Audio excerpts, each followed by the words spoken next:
이게 이제 삼성 KPMG의 김영진 상무가 이제 이렇게 했어요. 2020년에 빅5 병원, 서울대, 아산, 삼성, 그다음에 연세브란스, 가톨릭 중에 2개 남는다.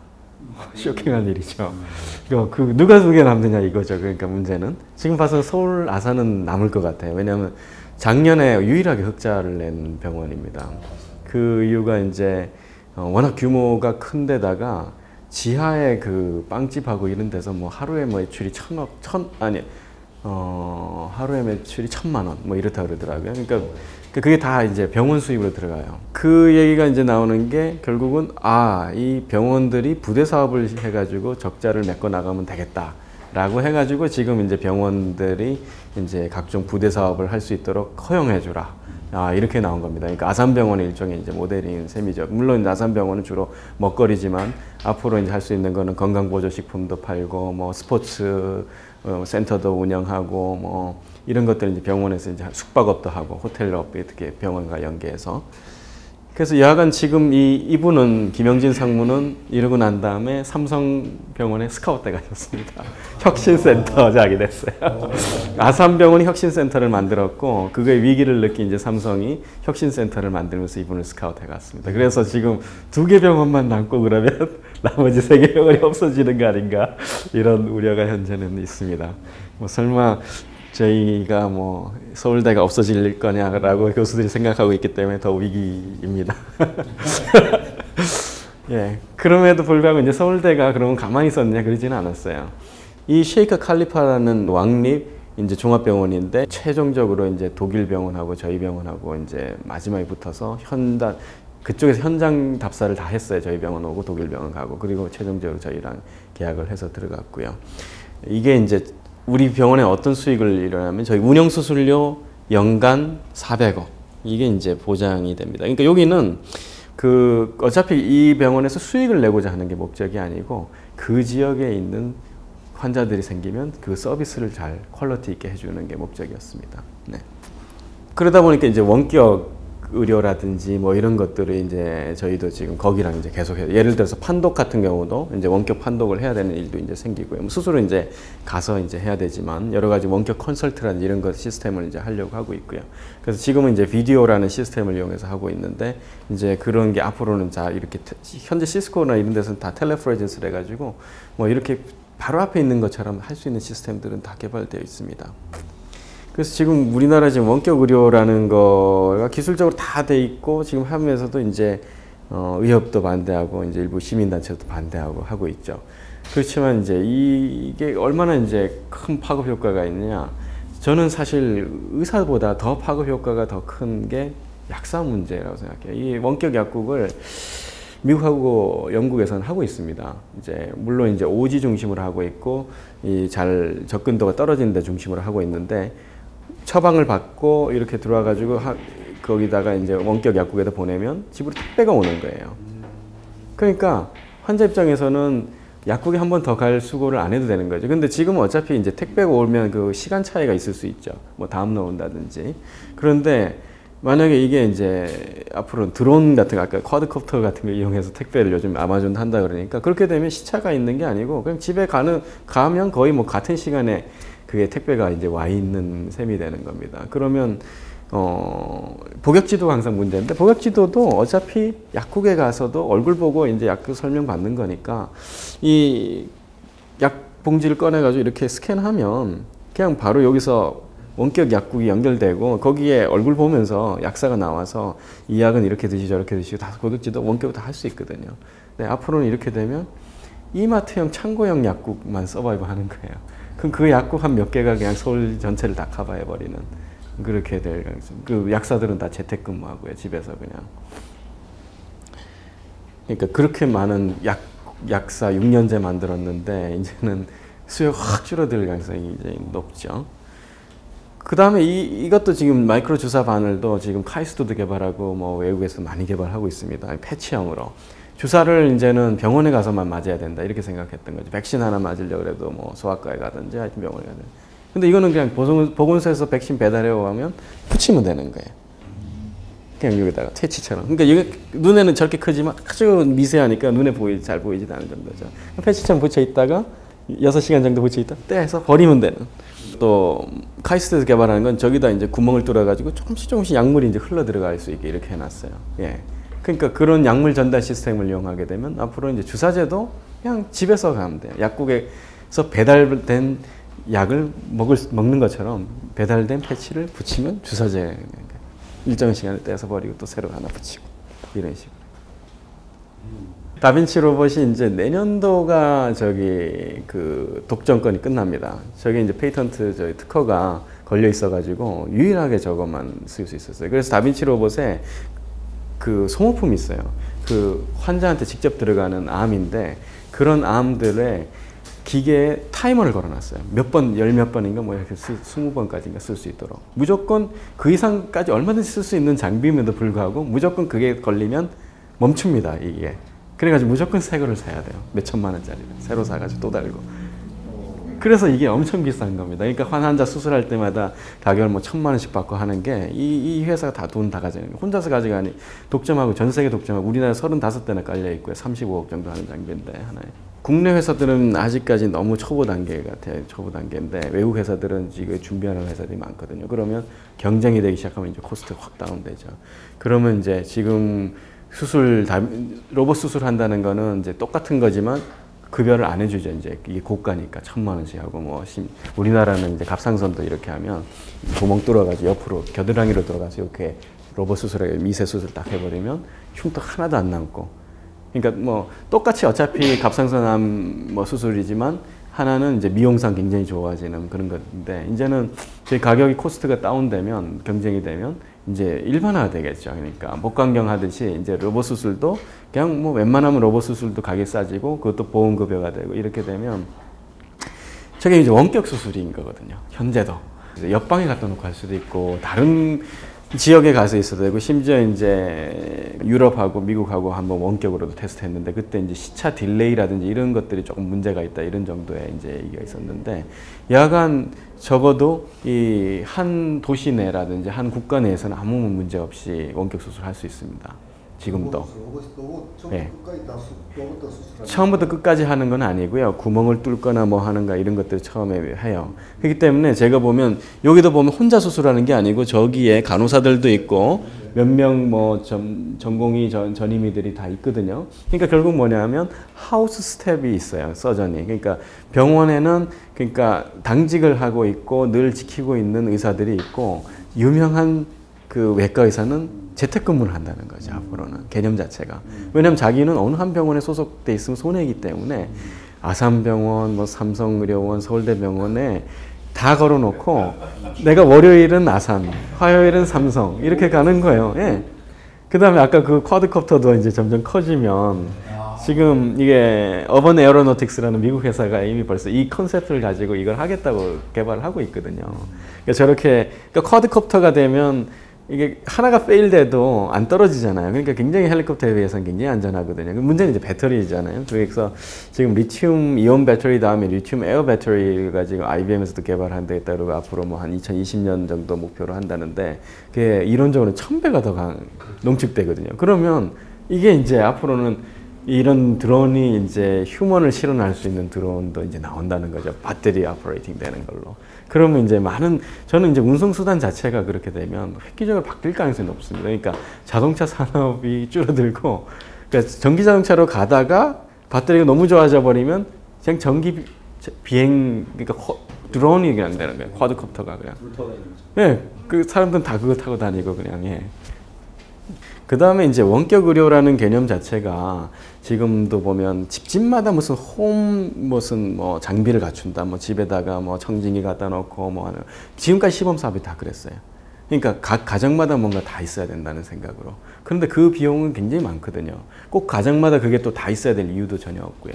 그리고 그렇게 된다 그러면 어떤 면에서는 고급 아파트 사는 강남에 있는 사람들은 그런 혜택을 받을 수 있고, 사실 각 지역에 있는 사람, 뭐 조그만 연립에 있는 분, 뭐 그럼 그런 분들 혜택 못 받는 거예요. 그러니까 제일 좋은 방법은 24시간 편의점에 있으면 돼요. 그러니까 저런 헬스부스 같은 경우는 외국에서 그 개념이 다 있어가지고 저런 프로토타입들은 다 있습니다. 그러니까 저 안에 들어가면 기본적인 뭐 청진부터 시작해서 뭐 귓속을 들여다본다는 이런 간단한 장비, 뭐 심전도 체크한다 이런 다 있고, 그 다음에 원격으로 이제 저쪽에 있는 의사가 접속이 되게 돼 있죠. 그러니까 24시간 편의점이 만약에 저게 딱 갖춰진다 그러면 내가 뭐 열이 나거나 애가 아프다, 뭐 근데 응급실에 가야 될지 말아야 될지 뭐 이런 상황에서 일단 거기 간 다음에 그러면 밤에라도 당직 의사가 서울 시내 같으면 뭐 몇 명만 당직을 정해놓으면 되니까요. 그 당직 의사가 접속이 되고 그럼 당직 소아과가 보고 뭐 귓속 들여다보고 청진해보고 뭐 열재보고 그러더니 아 얘는 뭐 해열제만 먹어도 되겠네요. 그러면 그냥 거기 있는 타이레놀 사서 24시간 편의점에 집에 가서 그냥 어린이 타이레놀 먹이면 되는 거고요. 아 얘는 조금 뭔가가 뭐 폐렴 기운이나 뭐 있으니까 응급실 가라. 그럼 응급실로 가는 거고요. 그러니까 간단한 고온오고 정도만 해줄 수 있어도 굉장히 도움이 많이 되거든요. 그러니까 개념 자체를 집에다 두는 개념보다는 이렇게 할수록 훨씬 더 이제 접근도 좋아집니다. 근데 문제는 이것 역시 이제 약국하고 경쟁이고, 이제 앞으로는 사람들이 자꾸 이제 약국이 그렇게 하기를 약사들은 바라고 있는데, 문제는 약사는 24시간 운영하지 않는다는 가장 큰 단점 때문에 결국은 이 24시간 편의점이 가장 큰 좋은 대안이 아닌가 이런 생각이 듭니다. 그 다음에 이제 그 조기 진단과 관련해서 지금 알츠하이머가 요즘 가장 많이 이제 뭐 하여튼 치매가 지금 가장 뭐 미국이든 우리나라든 고령화 때문에 인구가 늘고 있어서 지금 큰 시장으로 생각하고 이 약이 개발됐습니다. 이제 내영상 저희 핵의학에서 하는 건데 페트형 방사능약품인데 밑에 보면 뭐 베이라고 적혀져 있는 게 바이엘 쉐링에서 개발한 거고요. 사실은 산 거예요. 미국에서 개발한 걸 바이엘 쉐링이. 그 다음에 GE는 제너럴 일렉트릭이고요. 그 다음에 이제 아스트라제네카라는 회사도 하고 있고, 국내에서도 지금 2개 서강대 지대용 교수가 하나 개발한 게 있고, 임상시험에 지금 벌써 3상 들어가고 있습니다. 그 다음에 분당서울대병원에는 저희 과에서도 그 이병철 박사가 이제 개발한 게 있고, 왼쪽에는 뇌 촬영을 해보면 정상은 아밀로이드가 침착이 안 돼 있어요. 그러니까 이 바깥쪽에 이렇게 약간 빨갛지 않고 흐린 영역은 그러니까 아무것도 없다 이런 뜻입니다. 근데 이렇게 빨갛고 진한 영역, 이게 조기 알츠하이머는 거기 아밀로이드 플라크.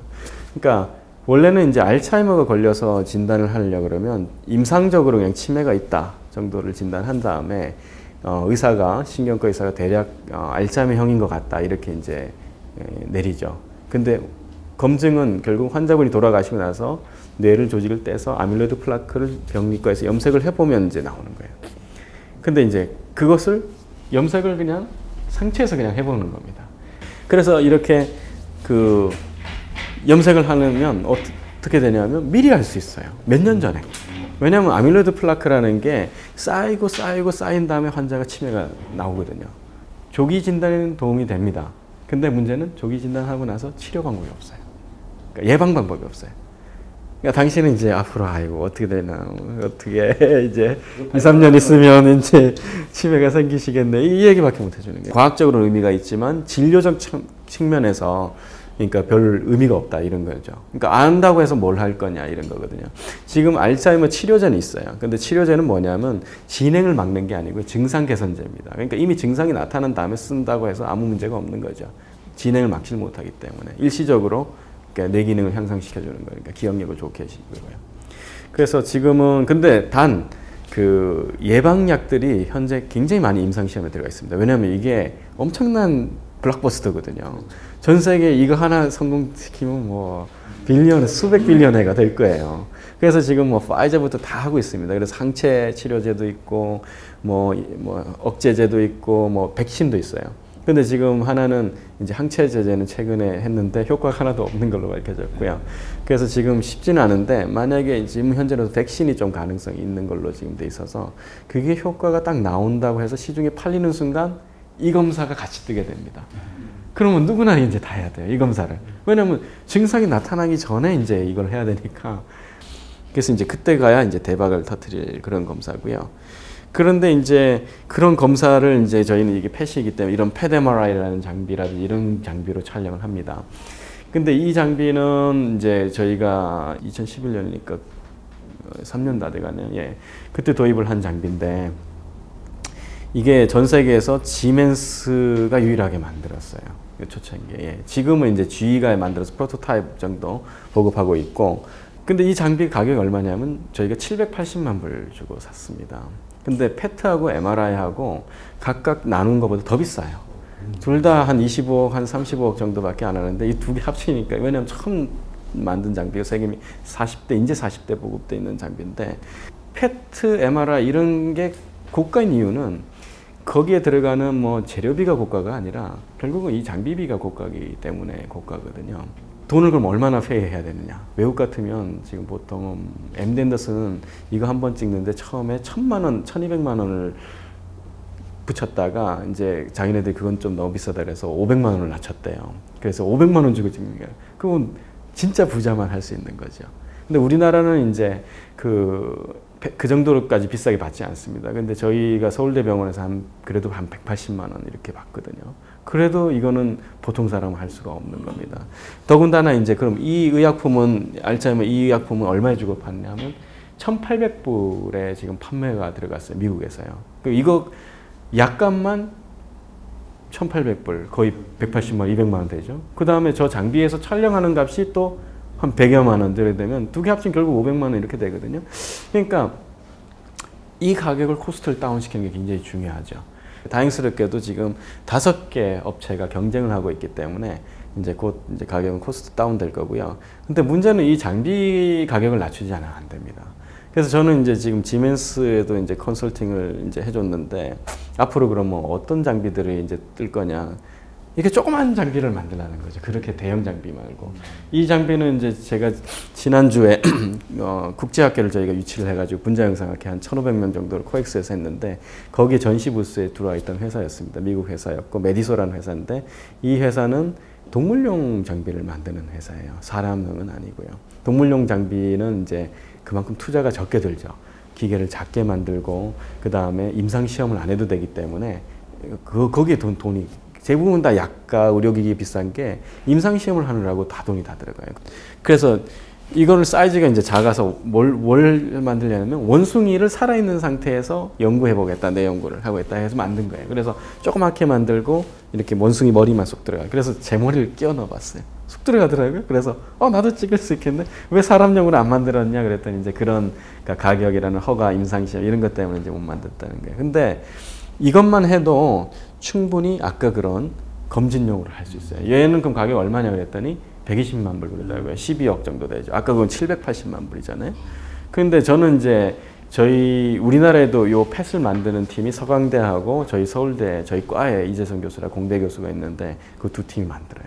그러니까 싸게 만들라. 한 5억짜리로 만들어라. 그러면 어디까지, 제가 여기다 뭘 붙였냐, 홈플러스 붙여놨잖아요. 홈플러스 같은 데도 이렇게 다 설치해 놓고 지나가다가 한 번씩 검진해도 될 정도로 가격을 받자는 거죠. 뭐 한 20만 원 이렇게 받으면 얼마든지 가능하죠. 그래서 지금 이제 앞으로 이제 원격 의료가 지금 현재로서는 참 뭐 말이 많습니다. 지금 한다고는 하고 있는데 지금도 이제 계속 저항을 하고 있고요. 뭐 강원도 지역에 갔더니 뭐 각 의원당 뭐 수익이 뭐 1,000만 원 내지 2,000만 원이 준다, 의원들이. 근데 사실 그건 완전히 공급자 논리에 있거든요. 커스터머 논리에 들어가야죠. 국민이 얼마나 저기에서 혜택을 받고 손해를 볼 것인가, 이거를 생각을 해야 되는데, 기존의 공급자들이 어떻게 손해를 보는가를 그러니까 따지고 든다는 것 자체가 저는 논리에 안 맞다고 이제 생각합니다. 저는 생각하기에 앞으로 의사가 모든 거를 이제 의료를 독점하는 시대는 이제 끝난다고 생각합니다. 그러니까 그 라이선스 제도도 이제 앞으로 바뀌어야 된다고 생각하고요. 왜냐하면 10년 전은 그나마 나아요. 30년 전에 의대를 졸업하고 지금 개원을 해가지고 했는데, 앞으로는 자 지노믹스, 유전체, 그 다음에 프로테오믹스, 단백체, 그러니까 이런 빅데이터를 어널리시스해서 환자를 진단하는 거예요. 그러니까 옛날에는 사실 청진기 갖고 진단하고 뭐 하여튼 뭐 환자 들어보고 뭐 두들겨보고 진단하고 이러다가 CT가 나왔단 말이죠.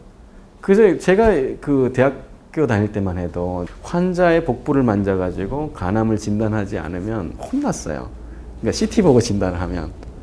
근데 실제로 그걸 만져서 하려고 그러면 덩어리 이렇게 커야 돼요. 지금은 뭐 5mm짜리도 CT 갖고 다 진단하는데요. 그러니까 지금은 그러니까 우리가 영상을 보고 진단하고 뭐 CA나 알파 비타 프로테인, PSA 이런 식으로 이제 피 검사들의 튜머 마커라죠. 이제 암 표지자를 보고 이렇게 진단하는 시절에서 조금 더 한 10년만 더 지나면 온갖 그 유전체 정보하고 그 사람의 단백질 정보, 그러니까 그 사람의 혈액에서 나온 수많은 정보를 가지고 빅데이터 어널리시스를 환자를 진단해야 되는데, 자, 그 옛날에 CT하고 MRI만 보던 의사가 그거를 새로 배우지 않으면 어떻게 그거를 쓰겠어요? 어떤 면에서는 빅데이터 어널리시스를 하고 이런 컴퓨터를 하고 뭐 이런 것들을 하는 팀하고 같이 붙어서 그거를 하는 그런 서비스 센터가 훨씬 더 진단을 잘할 수도 있어요. 예. 그러니까 의료의 개념 자체가 이제 완전히 바뀐다는 것이죠. 근데 이제 우리나라에서 지금 의료를 그럼 어떻게 투자를 하고 있느냐, 미래 성장 동력으로 생각하고 있냐 보면, 우리 미래 유망 신기술을 이제 정해놓고 6개 이제 투자를 하면서 계속 보고 있는데, 여기 보면 IT가 제일 높고 그 다음에 거의 비슷하게 BT가 들어가고 있는데, 바이오테크놀로지 저게 다들 그냥 의료라고 얘기를 하는데 실제로는 저 돈은 대부분 다 순수 기초에 들어가고 있어요. 그러니까 실제로 의료에 들어가지는 않고 있죠. 그 다음에 이제 에너지, 그 다음에 뭐 SC, 스페이스 테크놀로지, 나노 테크놀로지, 컬처 테크놀로지 이렇게 돼 있죠. 메디컬 테크놀로지를 사실 저기서 좀 분리를 해낼 필요가 있습니다. 그리고 별도로 사실 이렇게. 그러니까 이거는 기초가 아니라 상당히 시장에 가까운 기술이거든요. 그러니까 시장에 맞춰서 그거를 개발합니다. 지금도 저도 이제 많은 공동 연구들을 이제 전 하고 있는데, 자연대, 공대 이런 데 하고 있어요. 그런데 거기서 해보면 논문들은 낼 수 있어요. 얼마든지. 뭐 새로운 거는. 근데 이걸 시장에 가려고 그러면 아직도 하세월인 거예요. 특히 새로운 테크놀로지는 더 그래요. 그러니까 오히려 지금 외국의 제약회사들은 그러니까 논문 발표 안 합니다. 그거 하면 남들 다 가져가는 거잖아요. 특허도 안 내, 심지어. 특허도 다 공개를 해야 되니까. 다 자기네들 꽁쳐놓고 있고, 그리고 자기네들 연구를 통해 가지고 아주 새로운 거 안 와요. 그러니까 옛날부터 알고 있던 거 거기서 조금씩 바꿔가지고 계속 약을 만들어내고 있죠. 그래서 지금 이제 여러 가지 요소 기술들 이런 것들을 사실은 우리가 융합시키면서 그거를 저는 마켓에서 오리엔티드 된 걸로 가져가야 된다고 합니다. 그러니까 지금은 뭐 빅데이터, 유전체 정보, 사물 인터넷, 내기정보, 인지과학 뭐 저런 것들이 각각 요소에서 개발돼서 막 가고 있거든요. 로봇 기술, 배터리 기술. 그래서 이제 우리나라에서도 그러면 이게 그럼 미래에 의료 기술이 지금 현재는 IT가 구가하겠지만 바이오 의료가 결국은 큰 시장이 될 것이다라는 건 예측은 하고 있고요. 그러면서 이제 뭐 이런 미래부는 이런 비전을 이제 교과부 시절에 이제 만들었죠. 2010년에. 2040년에. 거기에 보면 장기 재생 기술, 인공혈액, 나노로봇, 뇌질환, 개인 맞춤형 치료 기술, 뭐 누구나 다 들어봤을 법한 얘기입니다. 그러니까 뭐 그럼 저게 되면 어떻게 되느냐? 뭐 이런, 그러면 저렇게 이제 젊어질 것이다. 근데 저는 참 황당한 게 저 뒤에 있는 늙은 할아버지들이 왜 젊죠? 몸만 젊어요. 저거는 요즘에 운동 잘 하시는 분들 다 나이 들어도 저렇게 젊고요. 얼굴 성형하면 다 젊어질 수 있습니다. 그러니까 지금 저거 타겟 자체가 지금 잘못되어 있는 거예요.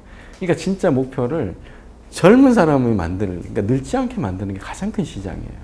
이 사람들이 70대, 80대라 생각해 보십시오. 그러니까 이게 진짜 사람들이 원하는 거거든요. 이게 진짜 시장이고요. 그러니까 그 시장에 맞춰서 공백 기술들을 찾아서 만들어내야 되는 거죠.